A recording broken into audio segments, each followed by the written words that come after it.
Bismillahirrahmanirrahim. Assalamualaikum warahmatullahi wabarakatuh. Perkenalkan, nama saya Adam Malik, NIM 130 2020 0051.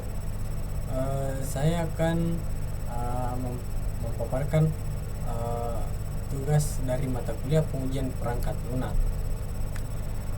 Adapun soalnya yaitu satu, buatlah pengukuran dengan metode direct dan indirect.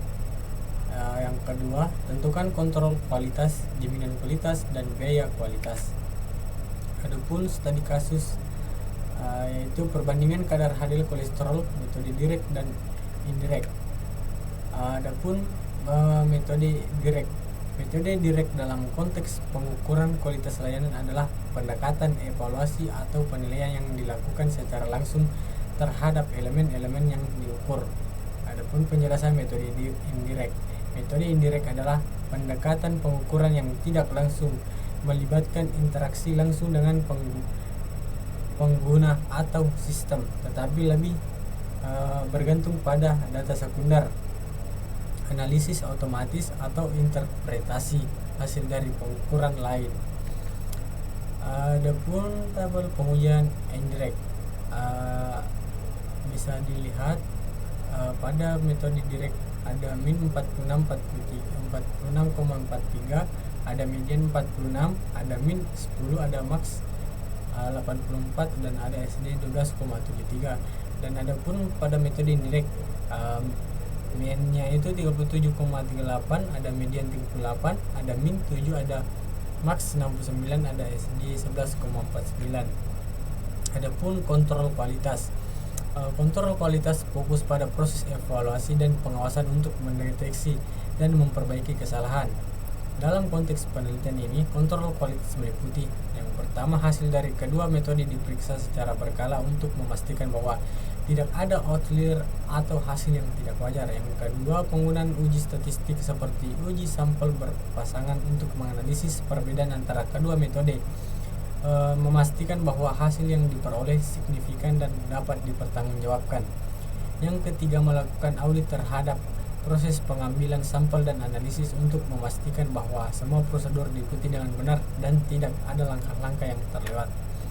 Adapun jaminan kualitas dalam penelitian ini mencakup langkah-langkah untuk memastikan bahwa metode pengukuran yang digunakan langsung dan tidak langsung. Beberapa aspek jaminan kualitas yang diterapkan adalah: yang pertama, prosedur pengukuran kadar HDL kolesterol dilakukan dengan mengikuti protokol yang telah distandarisasi untuk kedua metode, memastikan bahwa setiap langkah diikuti dengan konsisten. Yang kedua, tenaga medis yang melakukan pengukuran untuk memahami dan menerapkan metode dengan benar sehingga mengurangi kemungkinan kesalahan dalam pengukuran. Yang ketiga, ada reagen yang digunakan dalam kedua metode harus memenuhi standar kualitas tertentu agar hasil pengukuran tidak dipengaruhi oleh faktor eksternal. Adapun biaya kualitas yang membahas perbandingan kadar HDL kolesterol dengan metode direct dan indirect. Terdapat informasi mengenai biaya kualitas yang terkait dengan kedua metode tersebut. Yang pertama, metode direct. Metode direct memiliki biaya tinggi. Metode ini memerlukan alat dan reagen yang lebih mahal serta proses yang lebih kompleks. Hal ini menyebabkan biaya pemeriksaan menjadi lebih tinggi dibandingkan dengan metode indirect. Yang kedua, metode direct memiliki keuntungan meskipun biayanya lebih mahal. Metode direct menawarkan hasil yang lebih akurat dan cepat serta tidak memerlukan pasien untuk berpuasa sebelum pemeriksaan. Kedua, metode indirect. Metode indirect memiliki biaya murah. Metode ini cenderung lebih murah karena menggunakan teknik yang lebih sederhana dan tidak memerlukan alat yang mahal.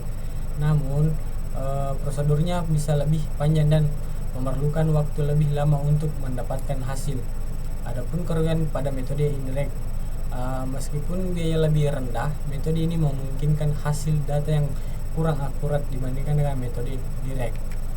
Adapun kesimpulannya, jurnal ini menunjukkan perbandingan yang signifikan antara dua metode pengukuran kadar HDL kolesterol, yaitu metode direct dan indirect. Hasil penelitian mengindikasikan bahwa yang pertama, metode direct menghasilkan kadar HDL kolesterol yang lebih tinggi dibandingkan dengan metode indirect.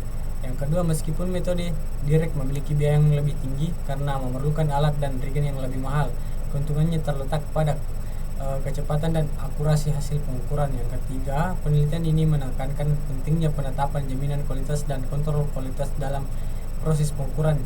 Yang keempat, disarankan bagi praktisi kesehatan untuk mempertimbangkan penggunaan metode direct dalam pengukuran kadar HDL kolesterol, terutama dalam konteks di mana akurasi hasil sangat penting untuk diagnosis dan pengelolaan kesehatan pasien. Jadi secara keseluruhan, penelitian ini memberikan wawasan berharga tentang perbandingan kedua metode tersebut dan implikasinya terhadap praktik klinis serta pengelolaan biaya kualitas dalam layanan kesehatan. Sekian persembahan dari saya. Assalamualaikum warahmatullahi wabarakatuh.